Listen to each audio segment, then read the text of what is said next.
ساتھیوں، اگر ایک انسان اپنے اندر ایک چونٹی کی خوبی کو پیدا نہ کرے، ایک انسان اپنی قوم کو ہلاکت اور بربادی سے بچانے کی فکر نہ کرے، اسے معلوم ہے کہ میرا بھائی ہلاک ہو رہا ہے، میرا بھائی برباد ہو رہا ہے، میرا بھائی تکلیف میں مبتلا ہے، میرا بھائی پریشانی میں مبتلا ہے، اور اس تکلیف اور ہلاکت کو دور کرنے کی اس کے اندر قومی ہمدردی کا جذبہ اگر نہیں ہے تو میرے عزیز ساتھیوں، ہم چونٹی سے بھی گئے گزرے، چونٹی سے بھی گئے گزرے۔ اللہ نے چونٹی کی خوبی بتلائی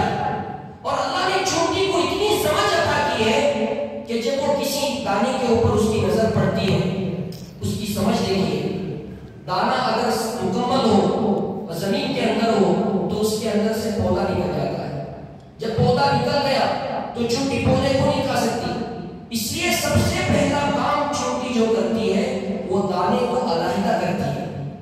دانے کو دو ٹکڑوں میں تقسیم کر دیتی ہے تاکہ اس سے پودا نہ ہوگا۔ تمام علماء کرام اس بات پر متفق ہیں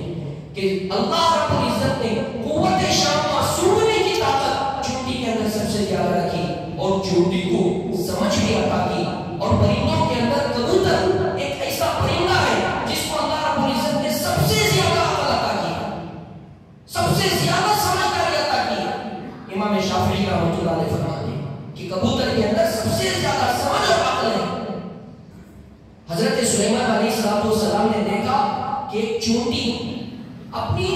برادری سے مخاطب ہو کر کہہ رہی ہے، یا ایھا النمل ادخلوا مساکنکم لا یحطمنکم سلیمان، اے چونٹیوں کی جماعت، حضرت سلیمان کا لشکر آ رہا ہے، تم اپنے اپنے گھروں میں داخل ہو جاؤ،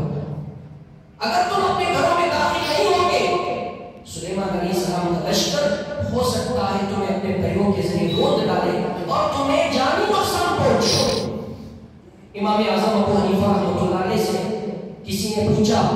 کہ حضرت سلیمان علیہ السلام کے زمانے میں جس چونٹی نے اپنی قوم کی چونٹیوں سے مخاطب کر کے یہ کہا تھا کہ اپنے اپنے دلوں میں اپنے اپنے گھروں میں داخل ہو جاؤ ورنہ سلیمان علیہ السلام کا لشکر تمہیں تباہ و برباد کر دے گا، وہ چونٹی میل تھی یا فیمیل تھی؟ وہ چونٹی مذکر تھی یا مؤنث تھی؟ حضرت امام اعظم ابو حنیفہ رحمۃ اللہ علیہ کا قالت نملۃ، اس کے آخر میں بولتا ہے، یعنی وہ چونٹی جو ہے وہ مؤنث تھی، وہ فیمیل تھی۔ چونٹیوں کے مؤنث کے اندر، فیمیل کے اندر اپنی قوم کا اور اپنی برادری کو ہلاکت اور بربادی سے بچانے کا کتنا جذبہ ہے، تو مردوں کے اندر اس سے کئی گنا زیادہ جذبہ ہونا چاہیے۔ فتبسم ضاحكا من قولها، حضرت سلیمان علیہ السلام نے جب اس کی بولی سنی تو نبوت کے چہرے پر مسکراہٹ آ گئی۔ حضرت سلیمان علیہ السلام مسکرا اٹھے کہ چونٹی کے اندر کتنی بڑی خوبی ہے، اپنی قوم کو ہلاکت اور بربادی سے بچانے کی اس کے اندر کتنی فکر ہے۔ حضرت سلیمان علیہ السلام ہنس پڑے، قال رب اوزعنی، پھر اللہ رب العزت کے سامنے دعا کی، اوزعنی، اے اللہ تو مجھے روکے رکھ، ان اشکر نعمتک التی انعمت علی وعلی والدی، جو نعمتیں تو نے مجھے اور میرے والد کے اوپر عطا کی ہیں ان نعمتوں کی شکر گزاری کرنے کی اللہ تو مجھے توفیق عطا فرما، وان اعمل صالحا، اے اللہ تو مجھے نیک اعمال کرنے کی توفیق عطا فرما، صرف نیک اعمال نہیں، وہ نیک اعمال جو تیری نگاہ میں پسندیدہ ہو، ترضاہ، کوئی آدمی نیک عمل کر رہا ہے لیکن وہ اللہ کی نگاہ میں پسندیدہ نہیں ہے، اللہ کی نگاہ میں مقبول نہیں ہے،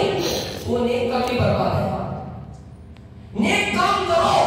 نیک کام کرنے کے بعد اس نیکی کے کام کی قبولیت کی بھی دعا مانگو کہ میرا میں نے نیک کام کیا ہے، اس نیک کام کو تو قبول فرما، وَأَنْ أَعْمَلَ صَالِحًا تَرْضَاهُ وَأَدْخِلْنِي بِرَحْمَتِكَ فِي عِبَادِكَ الصَّالِحِينَ، اور تیرے نیک بندوں میں تو مجھے شامل فرما، اللہ تو مجھے تیرے جو نیک بندے ہیں ان نیک بندوں میں تو مجھے شامل فرما۔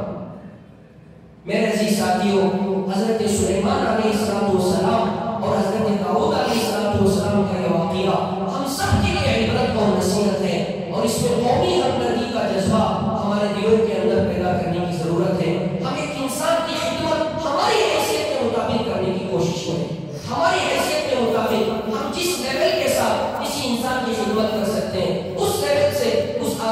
ضرورت کو